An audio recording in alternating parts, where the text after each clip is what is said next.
ça parce que oui ils ont des relations sur les réseaux sociaux yo mo pena ka nebo okende na mo anga kité oyo e futanga eloti e futana nga eloti mais ça ba relation sur to garda ngo kaka so mon mobile so dit que ngai mon pecho nga fena bi mana pecho et que na ko sa elopena na ko sa pena ta 2 semaines na bombela ko ka mbonga na c'est vérité na bombela pena mbonga ta pendant 2 semaines na kangelo pena 5 mon na jour à poser corps na yo et ça $50 vous comprenez et ça $50 imagine toi pour ce que vous couvez les lots comme exemple ta malade yo kutu mamane ko yela yo te par téléphone na bien ba ta ki restaurant qui dit ba oui cha kanima ba photo ba biso ana Rwanda aba supermarché minene na ko tanga ba kombote mais si ko na kati so moni o kanga photo ba téléphone ti o bo ma photo na yo ce que bito ta la majorité ba notre na ya réseaux sociaux majorité ya bato ba samusa na kati ya réseaux sociaux ezabasi bien que de pas aller ba vidéo vous avez le comment vous ezaki na se ya mesa abimisa ngo likolo c'est que ça ne le comment vous na se kuna o déranger mon ka te na ko kango te fena bimisa ngo bima est-ce que biso basi to sala mabe salut à tout le fidèle de Yassa TV salut la batutu balinaka émission qui est présentée par la Tigresse charge à famille qu'il fallait appeler moi esclave de la presse oui mais là ba maman nzambe ya ba solution maboko likolo likambo na motote batonde likambo na la Tigresse. Bonjour, bonsoir, tout le monde dans le monde entier. On a fidèle à Yassa TV. On s'abonner à la chaîne Abissu Abodingo. Vraiment, bisika besoin de salutation Nabino. Le but pour la vidéo, la vidéo na itando week-end yo, aimer, commenter, s'abonner à vous à la décider par actualité tout le monde. Beaucoup de gens qui Yassa TV. Je dis un grand coucou à ma patronne que j'aime beaucoup, Sandra Mbengi Yanzame, la femme qui fait la fierté de maman depuis Paris. Salutation na yo, babio babon que on a yo pe sous la Mbengi ni santé tout ça qui m'a monté cassé. Biso ya nzambe toujours elonga emona na kaka. L'équipe technique de Yassa TV bosala mosabo misala kosala nga ya kitoko. Là je vois mon cordon chic mon ya Jogo depuis Kinshasa babi photocopie original hérité Watanabe. Derrière la caméra c'est Rodrigue babi le roi talaka yo moto a filmé Mobutu. Sala mosala kitoko to les gras toujours. Je dis un grand merci na batutu balingaka ngana komona les amis des Sandra Mbengi ya nzambe. Balingaka biso toujours bazalaka wana pona ko aimer ko commenter ba émission na biso. Là je vois DJ Micro et Phonologue de chance partout sans oublier Bob Lumabia là depuis Kinshasa sur digital Congo déjà ba musique qui top et kolega. Le formidable Elkin Elwan El monde entier ba salutation na bino.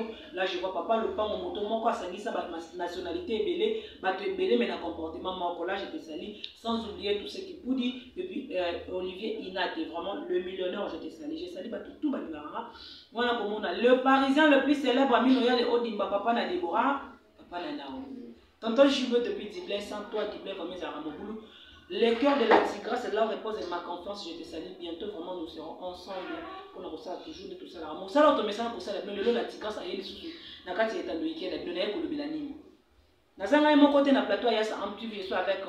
Ndeko na biso ya maboke lisusu na yambiye mais lona yambiye te atake moto maboke na yambiye te atake artiste et comédien mais na yambiye atake mwana mobali atake papa atake yaya atake jeune garçon bipa ba kolobela biso na sujet na biso to kolobela qu'est-ce qui est caché derrière les réseaux sociaux. La fois dernière na yebisaka bino te sujet oyo to kokende na yango na bandaka yango ngamoko na koyambela bino mutu moko tout monsieur kozala débat et deux personnes ainsi de suite tito kosala no ba micro baladeur to lingishi se koyeba nini ebatama na simaya réseaux sociaux. Rodrigue Miguel et le soto zali loba moko fongwela la caméra pour être abonné à Yassa TV. Mon histoire mon invité du jour du Dieu Baby Garçon c'est la sa meuf Mister Fiako. Bonjour Anna. Bonjour la Tigresse.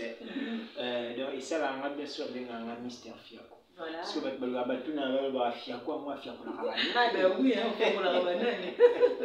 Té bateau na Fiako la bango bango ba yebi. Ici ka bazali. Donc, tant que la DJ Baby Garçon, c'est la sa meuf, autrement dit, Mister Fiako. Est-ce qu'on a bâti le long ya bébé? Pas si! On a bâti le Mister Fiako, le long ya bébé. Parce qu'on a un film, Yamakasi. Ouais, santé, ça qui te par la grâce de Dieu. Santé, ça vraiment bien Makasi. Tout ça simple. Merci beaucoup DJ Baby Mituneza nga biyaneza yayo. Babini ne batami derrière les réseaux sociaux. Attaquer mobali, attaquer papa, attaquer ndeko. Tant on sait la réseaux sociaux, on komona makambo ekoleka, elobela ka wani loko ni ne batami na sima réseaux sociaux. ebatani na sima ya réseaux sociaux. Réseaux sociaux bon. Omoni bato na biso lelo na mokili biso tozo comprendre. On dit souvent, on dit souvent que mokili eza mabe. Ah non, mokili eza mabe te. Mokili eza bien. Parce que Nzambe a pesa biso ngo bozwa. Boza na ngo bato oyo baza na kati ya mokili ngonde, bangonde bato baza mabe. Vous comprenez donc ndenge mo pe réseaux sociaux. Mondele asali eloko moko mpona ekoiko sunga biso. Neti nga DJ Baby Garçon c'est sa meuf na kati ya Luanda. Voilà. Mais si on a un poste sur la Beningolo, na ndinga Kinshasa, na solane na réseaux sociaux, na zoyo kaye, tous cela ils ont qu'un bien. Si on a un poste sur la Tonton Rams mannequin Nzambe, na kati ya Canada. Tous cela na bien. Donc si on a un poste sur la Black Panther Mali la Brésil, na solane kitoko. Na solana na maman na biso Sandra Mbengi ya Nzambe, réseaux sociaux sont na biso. Papa na biso Amino Yali. Odimba papa na Deborah, réseaux sociaux sont absco. Ma béni ni réseaux sociaux za nakati. Ma béza na réseaux sociaux, mutuna pena malamu oyo moko tuni to bakete ni tuni ezali ngabi ya mezali ayo. Est-ce que koyeba na réseaux sociaux, relation o esalami à travers réseaux sociaux, les ba benga relation en correspondance. Et koki ko aboutir pena eloko moko ya malamu. Mais pourquoi pas? Pourquoi pas et ça la paix eloko moko parce que au moins nous tous nakati netiboué tous amants ba réaliste bande qu'on a biso ebélé ba musicien ba comédien ba bali basi mibali mibali pe ba ya basi ba bali ba mo pe mibali na poto est-ce que ba kutana boy réseaux sociaux il faut tirer pe loko moya malamu les réseaux sociaux nakati ya réseaux sociaux ba tu suspect ba sali ba relation ba boti ba sali pe ba foyer ba sangisi pe des familles bazoboya na pinga na réseaux sociaux ko boya na soki na bobani relation mo na réseaux sociaux pe boboya ni na réseaux sociaux pour nga eza relation mo ebine mo ronde bomemela ki on ndinga mabe mais les gens disent que les réseaux sociaux sont d'auto bon réseaux sociaux la réalité OK parce que au moins dans la vie tant yo au vivaka toujours ko tchaka ba négativité na vie na yo et négativité ilanda yo pe. Alors quand on vivre toujours que non dans mon ensemble positivité fait ça parce que oui ils ont des relations sur les réseaux sociaux yo mo pena ka nebo kende na mo anga kité oyo e futangelo ti e futana nga eloti mais ça ba relation sur to garda en kaka moi nga nazo bosana te année 2016 nakuta na promo ya makasi na kati ya Luanda awa c'est wana nazala na groupe moko boye ya WhatsApp ezaki Sheran Moto ezaki entre DJ Mice boy na kati ya Londres ba masana ba Mad Dog ba Zoro Gods nazala na ba petit na nga lokola ba tiche tuzala na ba Tracy tuzala na ba na kati ya groupe wana ozo comprendre même banani ba Diana Mole la canadienne tuzala ba na kati ba groupe wana na yebana na bato wana ndenge réseaux sociaux que ça na putain na problème ya makasi problème wana ekutanela ngai awa na ndenge na londa amuta osunga zaidi mais compte tenu que ngana sakina ba relation na mona ndo solo na bango bien tant tous ba relation surtout dans ba réseaux sociaux et ça ka te que ne faut poser la kaka mwasi na mobali ozo ko pete tinga bato basunga to beta tali solo mu limote façon ngana solela na bango to sina za musike me ba comprendre que non yo za bien tant on a lela ke pa na bango solution yaka. Vous comprenez? Donc, moi, je suis pour les réseaux sociaux. Nous avons un groupe. On a un groupe mobile. WhatsApp, Facebook, tout le monde a coaché, on a coaché na randu. Abandi ofinga yo, alo n'importe quoi, mais yo a te posé na bonne manière. Vous voyez que les réseaux sociaux na kota mo pona makambo malamu. Vous comprenez? Donc, etika ko futa na mabeti. Vous comprenez? Si yo meno na ndinga mabe, yo mo meno na ndinga mabe. Comme na ndinga mabe, tozo mona ba réseaux sociaux ba ndeko na biso bazo publier ba. Omona kaka na réseaux sociaux bolali bolamuki babimisi nzoto mutu la fois dernière balakisaki biso bolumbu ya Sœur Christelle Gambela o azape chantre ayembaka asalela kapenza Et là, on a dit comprendre. Après, la ligne, même les bateaux, pas la biso, pas comprendre. Est-ce que tant que beaucoup de niveau, on a trouvé dans les réseaux sociaux, les réseaux sociaux, tout le monde a fait confiance. À Zupenzo, on a atteint on est ici, on a réseaux sociaux. Mais bien, on a beaucoup ça qui te comprendre que les réseaux sociaux, ils ont noto ya baba. Et ça, il y a comme et bomba mina se alikambo wana pona nini mutu azo eloko moko ezaki na se abimisango likolo. Et ça na makambo tant monsieur salamaki entre bango na relation na yewana. Yo éviter le nini ya sala ki relation na yewana. To tant mususu ekoki po omoni ba relation mususu pe na réseaux sociaux za nini. Et ça na mutu mususu yo zaka na rendre mo quelque part. Oyebite obosa na bazi ba utiliser mutu moko boye. Mutu wana ko ici yo sali bazi mutu wana comme si ils ka pion. Tant yo sali le comme bokangi photo oti mais il y a pas seulement ce que c'est ndeni. Bino bande ko na biso ya basi. Vraiment beaucoup ma comme la paix réseau beaucoup ma comme la mo pe na ndenge ya mabe. Bon bino pe na ndé beaucoup ma ko exagérer. Ce que bito la majorité ba notre wana il y a réseaux sociaux. Majorité ya bato ba samisa na kati ya réseaux sociaux ezabasi. Bien que de base ali. Ba vidéo oui. Wana ya on bité ceux qui au moni mutu ali ko soyelo ko mo bezaki na se ya mesa abimisa ngo likolo c'est que ça ne loko moko boye na se kuna o déranger mo ka teno ko kango te fena bimisa ngo dima. Est-ce que biso basi to sala mabe pour le but que majorité ba publier que ça basi biso basi to sala mabe tant to confia ka mutu mo na ibi na réseaux sociaux na zui na tindeli loko mo basenga ki est satisfaire. Bon eza nini omoni ba publication monsieur bino bomonaka et ko ça comment et ko ça comme exemple nga nazara parfois que nazaka na mwasi nanga na lingi pe na zesu na relation moko boye na Facebook to na WhatsApp et ainsi de suite atindeli nga ba emoji wana. Et alors, par erreur, téléphone n'a tiki quelque part, net n'a boy, téléphone n'a tiki quelque part, n'a mon isco nani, n'a mon isco mutu, moko, n'a mon isco mutu, moi si n'a pas monsieur à découvrir et le coin. Au moins, étant sur moi si, à ziba image, à tinde pas mutu, moko boy, mutu anande, à publier un mot. Et alors, n'a le baboué, n'a pas ça un conseil, n'a pas la mibali. On n'a pas de basi. Oyo oyebi ke oza na relation moko boye na réseaux sociaux. Oyo bosala kana ye makambo bino boye oyebi bosala na kati ya réseaux sociaux na kuku. Donc ya kuku to nga o monde za be net nga pona nga surtout na bana mibali ko ba publier bande kwa basi. Bande ko nga mibali. Tango bosala ma na bino ezaki bien. Lelo ebi ke tozo be bisamité ma ya bamndeko. Et ça ko bebisa mitema ya bana basi parce que bana basi ba okoma mitema mabene mikolego ya pona biso pona mamuto sala bango. Parce que bi pona ni yo sengi na tango za na ba sentiment na bino osengi muninga atali bolingo ya zana mopa na yo atindeli yo alakisi yo papa e yango yo mona lia mela sala nyonso tu olie omeli osepeli sentiment nini lisusu esala yo ozwa ngo kende suko publier ngo mitu na biso il faut sala tozo kumba Facebook na ndenge mabe réseaux sociaux tozo memango na ndenge ya mabe. En tout cas il faut vraiment to yeba eloko nini ko biso tozo sala. On va dire les réseaux sociaux comme tribunal. Oui, les réseaux sociaux et comme tribunal. Pourquoi et comme tribunal? Ils ont comme tribunal parce que ils sont montés au même moment mabe. Tout ça là on a ndenge mabe. Vous comprenez? Et ça, surtout, on a influencé à Facebook. Snap, oyo, ozomona ndambelanga snap ezala makambo.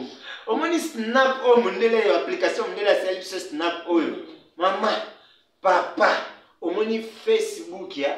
Eza mutu mususu, taka snap ya okokanga photo na full mais bimisi ba photo shooting, ba photo shooting on a tout ozomona wana ndenge esani boye. Dernièrement, on a fait une publication sur Facebook, na conversation, publier comme une conversation.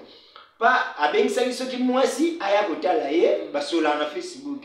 Moi si pas sur la moto moi ça c'est moto. A combien na c'est à pont, avec mobile avec une scène ça va flotter, na ça, na c'est à pont. Mobile a tellement de musique à moni moi si à moi oya mona na Facebook ya kana ba photo na snap, mais façon ya mona qui est ya mwana te. Vous comprenez? Ya moni donc moni mutu milinga na ndimo zali. au sale lo mo na Facebook ba ba mona ko yo na ndenge mo ya bien même ko ba mona boye yo wana ti donc c'est ma réseaux sociaux et batami mingi makambo ya lokuta mamba lokuta za makasi mamba mabeza makasi mamba malamu pesa nakati lelo tozomona basi mabali bele bazomona mabali kola mibala Facebook mibali pe bele bazomona mabala likolo ya basi ya Facebook alingi mutu moko boye bina nina lobelo moko la tigresse ezaka ka lobby na fanda na ndako na ngana sala vidéo mo boye na peseka conseil na kati ya vidéo na pana bandeko tala omoni oyo zana yi omoni oyo zana yi yende ya yo vos ménages un des mots que tu connais plutôt ménages que tu connais oyo zana yende ya yo ezande no bando na biso ya basi bando na biso ya basi prom na bango ezande yende elonga ebo mano bando na biso ya basi ezande téléphone voilà elonga ebo bando na biso ya basi ezande ni chemise ya bien ba mona ya lata bien kabelo atamanzaka basila kitoko neti donc asaka na posa zaka élégant Kim Kardashian donc yes aka kitoko siko amona muntu bazana yi mambo wana akoma ngo penati siko to muntu moko ko influencer ye na Facebook que moi je suis un tel un grand homme dans le monde celui wapi ya sopani tanga ko sopana omoni biso mibali na ina yebisa bandeko na bisa basi omoni mibali problème na bito zakandeni so mon mobile so dit que ngai mon pecho nga fena bi mana pecho ebi ke na ko sa elo pena na ko sa pena ta 2 semaines na bombela ko ka mbonga na so vérité na bombela pena mbonga ta pendant 2 semaines na kangelo pena 5 mon na jour al poso pena to kuta na yo na lieso na meliso na suka pena peso pe mama na la rokele pa ko la pena mala moke nango mais so ya ka deuxième jour oza fiako vous comprenez ce que c'est la fiako et outa oyo banzela po oyo banzela po piko et donc ils a bon mosco tant amoni premier jour bakabele 50,000 ayebi que c'est que deuxième jour tant na roya mais bino be batonto réseaux sociaux bozo bo marabiso pe de lengi surtout les camona code ou influencer na réseaux sociaux oui on accepte tout la dit influence mais au moins bon premier temps wana moi kama bambinga wa kama moko boye na code deuxième temps moko boye moi sans moko boye tant ngana moni muto zo pesa ngambongo mais après tout tant yo ko senga ngana ko pesa siko bino tant to sala bon aller non oui bien sûr et là on a autre loba la tigresse omoni mambo ezandeli muto publier muto pambate mais na loba siko boye ce que za bandeko oyo yo moko esiko zali o landa biso na yasa MTV na émission qui lilo présenté par la tigresse oyebi que non yo osala ki amona nko yeba ngo ozana lisumu po esika bosala ki ngo bozala bino mbale mais pourquoi ko bimisa muninga mais ça bato misupe ba osala ngo par rapport ya ba choc mutu we basala ki mambangu mais ayo découvrir parce que bana lelo na nenga lelo même biso mibali omona be mona mobali mona Facebook surtout na ba groupe au moins be groupe moi WhatsApp be mona mobali mo bazata na 5 4 filles bi mana ba mona groupe ana mona moi si mo be po moi kana 4 groupe ana na 5 4 garçons bi mana ba mona groupe wana on se comprend sikoyo iya ba ndosama mna ene tikanga awe bati mais yeba ngo ko mona 4 wana ezana moko ba lolingo makasi siko oyo lolingo makasi wana nzambe pas confondre yo kaka alukaka atinda ye a découvrir que muto yo azosala nga mabe parce que muto ntanga so muto ana sana maîtrise a osala a publier yo on se comprend yanga na moni tant to sa makambo tant yo moni pesi muninga mutima sana ye linga ye na ba ndenge moko ya malamu on se comprend donc ba publier muto pambati ovandika be mama ki no a mutasendenge logote netinga to veno la tigesi bo sendenge logote mona beto mbata c'est un diplôme c'est une tourne maison salate donc la montuna ezali que o ebatami na réseaux sociaux ezali kowelisa na biso kowelisa ba imprudence na biso moko kolanda bato bazo ko influencer biso alors que en réalité baza bongo te et puis ko kende mbangu yango na les apema maloba ngo ki babi mbangu pema et alors tant yo ozana posa ya relation Luka il faut seulement temps pour connaître muto wango $50 maman la tigresse corps na yo et ça $50 on se comprend et ça $50 imagine toi pour ce que au kufi les lots comme exemple ta marade yo kutuma mwana eko yela yo te pardon un jour lelo on a dit jebe bina kufi on se comprend na ça na maka boy mais toi on te son na kufi pour la que mutala cher bon so bila ngana mcercle ya cher ba la tanga veste autant msukutu bana na po tanga na lata complet veste ti ba la tanga donc na komi cher ba so mbela ngaba gan li boule place ba ke kundanga ba so mbela pour mona ki mutu aza cher donc biso ko to komi ça moins cher pour na $50 na zu corps nanga na exposer pour na $100 na zu corps nanga na exposer yango donc en tout cas bande ko na biso bana poto bana partout ici comme vous avez bande ko na biso o nyonso ka ki a utiliser Facebook WhatsApp ba réseaux sociaux nyonso tout où ils ont tout ça là bande ko en tout cas tout qui na mona ndingi ya bien pour na pe tout mona bulamu na mo eza na batu pe babala na Facebook eza pe na batu bazo mabala na Facebook eza pe na batu pe bazo misala na Facebook pona nini bango bazwa parce que amemela ki on ndinga bien ba o ba okutana ba ku c'est que amemela ki on ndinga mabe eza ba misusu pe amemela ki on ndinga mabe te apesa ki ne bolingo na ndinga solo mais muto ya pesa ki bolingo eza oya yeti yama esala ki non lelo tukutana na problème tout ça ka ba nini pour na Facebook eza mabe te mundela ede biso neti biso toza ana mola pour na somba sabu na biso ya mola apona benga Congo donc il faut na dépenser tant musata ba 10 000 kwanza 10 000 kwanza oyo soto bakisika 2 000 kwanza pa malikolo na mwana eza déjà lokwa $20 fait na somba sabu lokwa neti $20 pour na kaka na benga Congo pour na solana ba malgré na solana ba on a ça de $20 na solana ba ngeti mais avec crédit moko ya 500 kwanza so na tina kati ya WhatsApp allo nasolina mama nasolina leki nasolina tantine nasolina nani nasolina relation oso comprendre mundela ide biso parce que biso to ko mumela on ninga mabe parce que ko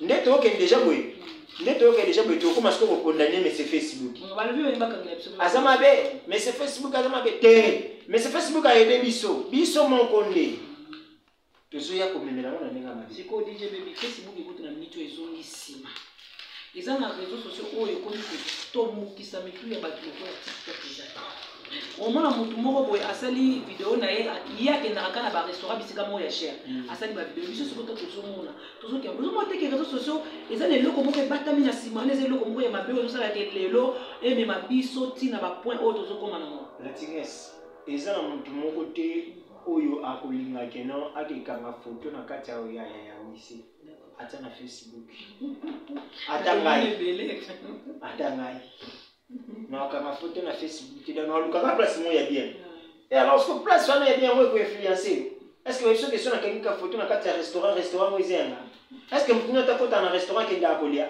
mtu msupa kene ka ton msusu asengi kaka no na zia kolemba non maili kaza na téléphone na bien ba to ya restaurant qui dit babui cha kanima ba photo ba biso ana na Rwanda aba supermarché minene takotanga bakombo te mais si okoti na kati so moni okanga photo baboto le téléphone ti oboma photo na yo wana balinga te pourquoi ozo comprendre donc muto luka ke nika place mo ya bien muto ko tia Facebook photo na Facebook ya salité azaki et alors eza plus important luka non opono ça la relation mo beaucoup matina na niveau na luka please mo ko connaître muto ngo azanani azalaka ndenge nini azana oui bien sûr tout boite eza passe surtout pour la distance parce que on nyos tu ya bando komela yo bando ye ou bando ni makaka donc ezaka ya wana. Merci beaucoup DJ Baby vraiment to comme na suka émission na biso conseil nyoko pesa na bandeko yo ba ko sala réseaux sociaux lelo ndenga noto kotala ba ko sala YouTube ba ko sala ba réseaux sociaux tout ya monde mais bazo zwa eloko ya malunga te na ba oyo ba si bazu eloko ya malunga na kati ya réseaux sociaux bana miki ba komi ko ba groupe ya ba WhatsApp ba groupe ba Facebook ya luzoba ekomi pe belezo ko bebisa pe ko influencer bana na biso ya mike ba o bazokola conseil nyoko pesa na bato mingi conseil ngana na pesa na bandeko na ngai bandeko kande na takoloba ndeko elo nyonso tu soko linyango ndengo lingeli yango donc kende na ngope na ndenge ya bien kokota Facebook te pona ke luka mobali po soki kana maka kina fina yo okobale na nzela Facebook ato macho kiti ato sali onanyo sali ne mobali na kumaka na Facebook atoki wa po sesenge mobile na groupe moi WhatsApp akobima so pe senke no video mo bosala na TikTok mutu mo na poto to voiti to apa mo na ngata na bandunda moni yango be sesenge okene bandundu mama kende po video na yo balulele mokuna eza na problème te oso comprendre mais ce problème c'est que non tout ça il a des réseaux sociaux na ndenga malamu bandeko na ngai ezo sala pasi comment na ba parents na biso ba parents na biso a revendre biso imagine toi nesinga na Facebook ba publier nga noko nanga tanti nanga na nanga azaka pe na nino bui est-ce que na âge nanga oyo noko nanga mona bolumbu nanga eza soni nanga donc cela veut dire tout ça il a mona lulingi ya malamu en plus pour nanga ba biloko nanga na mona ngezelo kwa ba genre mo buzu ezelo kwa muteza kwa attirer ba femme de nuit na ba mari de nuit parce que au sala bolingo na mutu moko boy o bozani pembeni te aza musika mais ba sentiment ka bo mona na téléphone ezo kenya pour nanga temu yoko koma tina niveau o koma na niveau wana nga pour nanga eza bilimo mabe. Merci. Encore merci à toi DJ Baby, merci vraiment pour l'invitation dans la lelo. To comme vraiment na suka, ba ibalanyo na ya sa MTV toujours des ba message na kolanda yo, ba sepela na yo vraiment, ba salutation na yo et puis contact na yo pour na ba iba kozala besoin de contacter yo sur Facebook. Voilà. Merci vraiment na pesi mbote na ba nyonso tu ko balandi ngai ba fan nyonso tu ya émission Kilelo présentée par la Tigresse charge à famille Griffe Libota esclave de la presse en tout cas. Ngande konamino DJ Baby numéro nanga premièrement ezali plus 244 956 933 290 plus 244 956 933 290 wana ozi DJ Baby na WhatsApp soza na posa nanga na Facebook obeti DJ Baby garçon sel omona nanga na bobima on a DJ Baby sur il demande tindi to sola les sous ata na nenga réseaux sociaux kuna nengo to uti kolobela awa et ça va bien na robo santé ko pesa mbote na maman nanga maman na biso Sandra Mbengi parce que c'est grâce na ye les mutu nga nazo mona na bilili ko nazo mona na kati ya YouTube na kati ya chaîne na biso ya sa MTV en tout cas ba o nyonso tu oyo nanu batala bo mona biso te bo za chance ya kotala émission oyo ndenge kaka la Tigresse alobaka abonner commenter aimer parce que mambo to lobela eza mambo boite ke oyo ekofingisa famille to ko sanyo eza makambo oyo ekobongisa nde makambo ya vie na yo pe e bongisa pe mokili ba o pe ba mtu na ba esala ka ba comprendre wena bo sante ko pesa mbote na mon fils aîné Nathan Abeldi fils à papa wana yanga ya liboso kwa donc liso nga moko nazaka na ye donc likambo na moto te yi wana nde pe na mambo na pesi mbote na ngai epa ya Bob Lima Biala mon adresse mail de la musique congolaise Bob Lima Biala babi bolinga motema izo beta na nenga kina nengo sana te digital ezia ko kanga na kati ya Rwanda kutu ya kolobela te na pesi mbote na DJ Armand Tatiwata na pesi mbote na DJ Fogo prophète ba DJ na pesi mbote na nga epa DJ Anelka na pesi mbote na nga epa ba DJ nyonso tu na kati ya Rwanda. Merci. Donc on a pesi bino pena mbote. Merci à toi. Vous avez pena malamu mpona. Merci DJ Baby Kafusa la sa meuf une fois encore merci pour l'invitation na o yambaki ya mon vraiment to le ben na sa MTV m'abonner à sa MTV net to message toujours ko sala soko zu vidéo na ko yesa motema na wali bangate aimer commenter partager ça la ka tellement ba bien ko zo idée pour na ba batali biso mala liboso na etando weekend na yo commenter, aimer, s'abonner dans la chaîne à MTV au Kozala décider à tout le actualité tout, ba conseil à maman, ba conseil à vie, ba actualité à musique, il y a théâtre ainsi de suite. Vraiment je dis un grand merci à ma patronne Sandra Mbengi Nzambe pour la makamuki toko pe boulamo ko sala ko pesa kanga toujours dans les canaux ya sa MTV. Merci à toi mon cordon chic m'a pris à Djogo depuis Kinshasa et puis un grand merci à Rodrigue Babi Moto a filmé Mobutu Nakala. Merci beaucoup à toi de tout coup à la bino balasima bipa ba bito le bela ba actualité